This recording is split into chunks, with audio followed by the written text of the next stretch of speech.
तुम्हें अपनी जिंदगी पसंद नहीं, ना जीने का मन, और तुम जिंदगी से हार गए हो, तो इसका एक ही मतलब है कि तुमने जिंदगी में बहुत बड़ी बड़ी ख्वाहिशें देखी जो पूरा नहीं हुआ, जिससे तुम जिंदगी के प्रति निराश हो गए।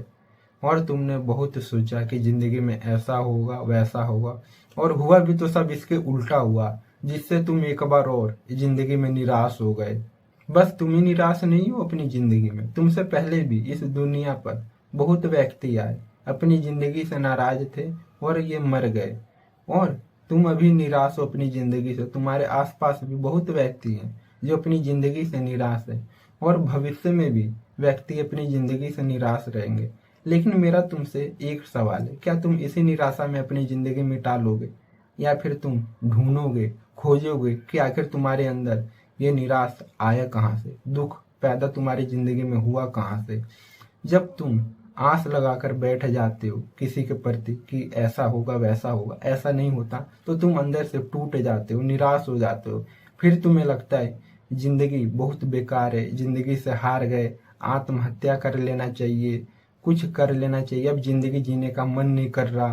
तो ऐसा इसलिए कि तुमने आस लगाकर बैठ गए और ये आस तुम्हारा पूरा नहीं हुआ। जैसे तुम किसी व्यक्ति को 2 रुपए दिए, तो तुमने आस लगा लिया, मैं 2 रुपए दिया तो मुझे 2 लाख रुपए मिलेगा, मैं किसी का भला कर रहा हूँ तो मेरा भी कोई भला करेगा। लेकिन ऐसा नहीं होता और तुम्हारा आस टूट जाता है, तो तुम्हारे अंदर निराशापन का जन्म हो जाता है। फिर तुम निराश हो जाते हो जिंदगी से कि मैंने सोचा ऐसा होगा लेकिन ऐसा नहीं हुआ, तो तुम निराश हो गए। और कृष्ण गीता में चिल्ला चिल्ला कर यही तो कह रहे हैं कि कर्म करते जाओ, फल की चिंता मत करो। मतलब तुम भला करो तो इसको दरिया में डाल दो, भूल जाओ। लेकिन तुम ये मत सोचो भला करके कि अब मैं किसी का भला करा तो अब मेरा भी भला होगा।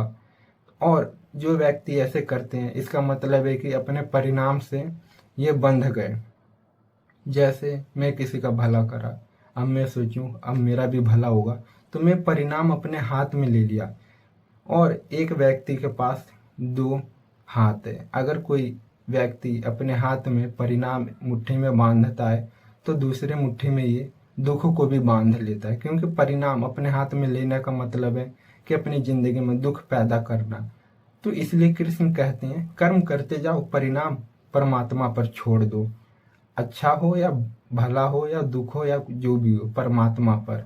इसलिए कृष्ण कहते हैं कर्म करते जाओ, तुम फल की चिंता मत करो। और तुम मेरी बात अभी तक इतने ध्यान से सुने, इसके लिए धन्यवाद। और आपके अंदर बैठे परमात्मा को मेरा प्रणाम।